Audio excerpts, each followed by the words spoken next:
I joined the MEK when I was a teenager in 1981, 1980, as a matter of fact, and 1981 I was shot by Iranian security service and I went to prison for 5 years, 2 years solitary confinement.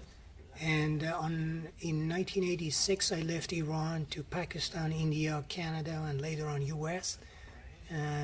Joined again MEK, and I was working with MEK in Canada and US, fundraising and lobbying for MEK. Then the MEK sent me to Iraq, Camp Ashraf. I was supposed to be there for 6 months, but they kept me there for 10 years. They didn't let me go back to my family back in Canada. The reason I joined them is I thought that they are fighting for freedom and democracy, what we have here or what we have in Canada and US. So when I went there, I realized that it's just a cult and terrorist organization, and we were separated, brainwashed all the time, and hard work, and they didn't let me go. So finally in 2006, with the help of the US government and military, I could escape, and I was released and I was free. Why USA could help you that time? Because they invaded Iraq, and they were in Camp Ashraf, and so they helped whoever wanted to separate, or whoever escaped. They didn't help when you escape and you go to the U.S. Army. They had to keep you there. So what happened was, since I went to Iraq with the U.S. passport, so what happened was I wanted to leave, and then the MEK wasn't allowing me to leave.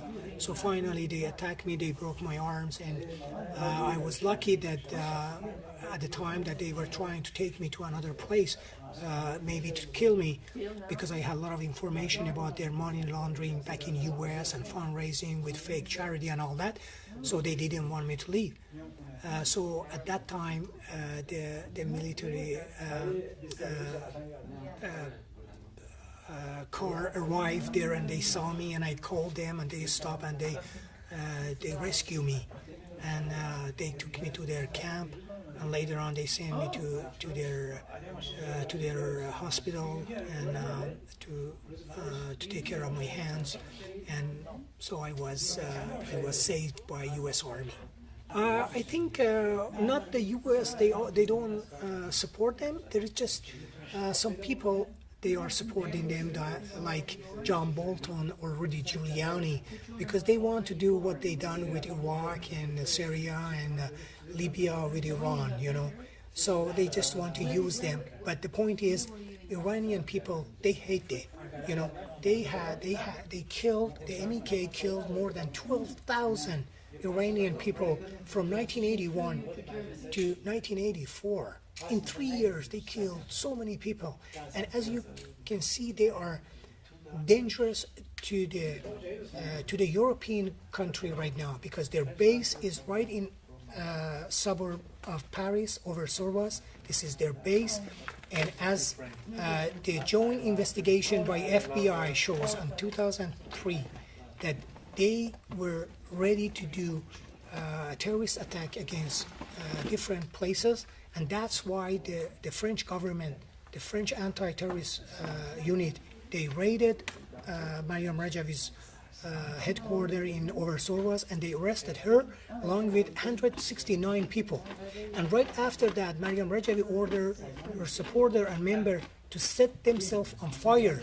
And 10 people, they set themselves on fire in street of Europe, So I believe they are a threat to the European people and European security, and they have to be stopped, because the terrorists, there is no more. I think what we learned from 9/11 is the policy of enemy of your enemy is my friend is no more okay, or, the enemy of your enemy is our worst nightmare. You know, the experience of Al-Qaeda, ISIS, it shows. So they share the same ideology. They are mujahid. They have the same ideology, you know. So they are a threat to the security of these countries. And as a European citizen, I think that we have to put a stop to this organization, you know, because we don't have good terrorists and bad terrorists. They all bad. So you used to be a bad guy, and now you try to become a good guy? Well, I joined the organization that I thought they are fighting for freedom and democracy. I didn't know, you know, but now that I know, I'm not with them. You know, I am against them. I'm against any kind of violence activity and terrorist activity, you know, and terrorist organization. I'm against all of them. So that's about it. Thank you very much.